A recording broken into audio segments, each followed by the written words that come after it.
Two things that are very interesting here is they're making this play about AI. AI is the big boogeyman, and they want to put guardrails on that. And the other part is the business model.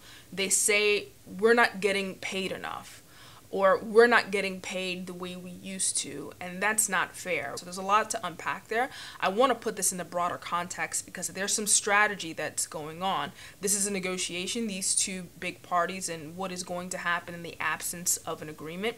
What impact will this have on the future of content or the future of entertainment? Is this the space that AI is going to fill? To your point, how will AI impact the greater creator economy?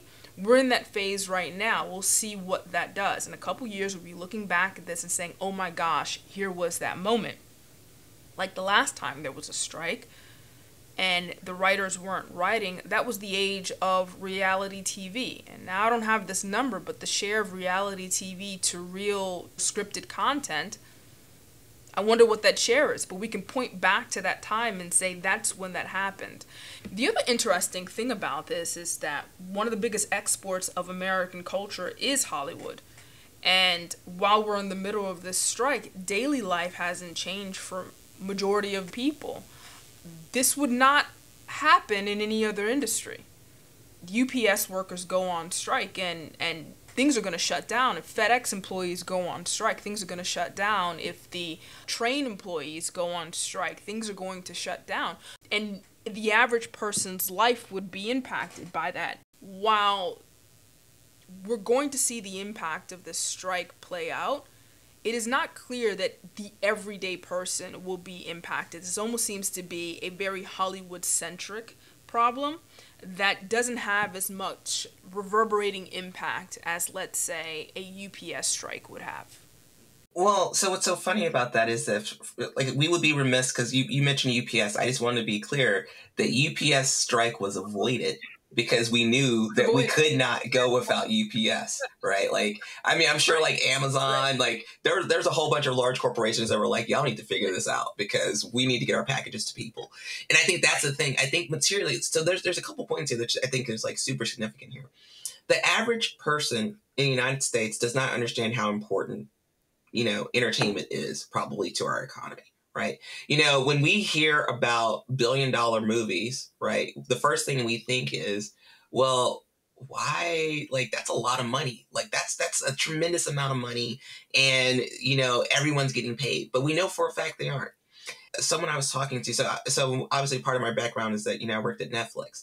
And, a few of us were in chat together and we were like, materially, virtually every day we worked, we got paid more than, I think they said, more than 60% of all of those SAG-AFTRA workers make less than $26,000, and $26,000 is what they have to make to get health insurance. And so virtually every single Netflix employee got paid more than the SAG-AFTRA.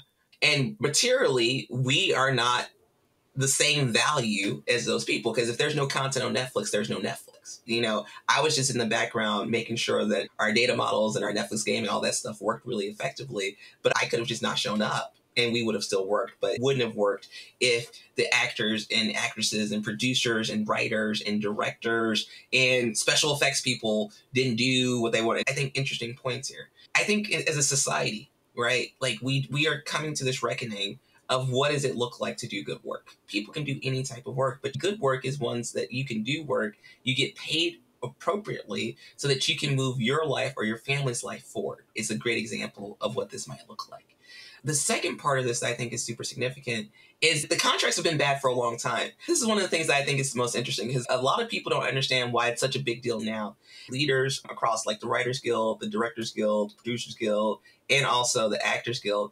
And they're all saying if we do not make a stand now, our returns will continue to diminish in a tremendously devastating way. I started looking back. For instance, when it came to VHS, they didn't really put their foot down. They really did not want to allow for widespread VHS adoption, for instance, because they knew that it was going to create a high likelihood for piracy. And so then they started losing there. They really didn't want streaming to happen because, again, they were like, this is another vector for piracy because, like, why can't someone just screen record the streaming thing and just put it anywhere they want it to go? And so they kept moving. Like many of these guilds, they all just allowed these things to continue to be put as a part of the deal. And so it's created this difference in rev share. And so I think that there's a significance here because, like, you, Tammy, you and I, we've worked worked for tech companies, we worked for consulting companies, we now work for ourselves. And so the reality is that on day one, the first thing that we usually negotiate is our equity, right? We say it's not enough to just give us a salary. We want to have a piece of the pie because we want to have ownership of this company. And so one of the reasons that we work so hard is because we wanted to make sure that our equity worked. I remember when I was at Apple, it's when Apple first became $1 trillion company. And I kept my stock from Apple and it doubled. And I was like, now I understand why people work for Apple for 20, 25, 30 years, because you can actually see the value of your work and you can see it in your, not only in what you do and how people perceive it, but also in your bank account.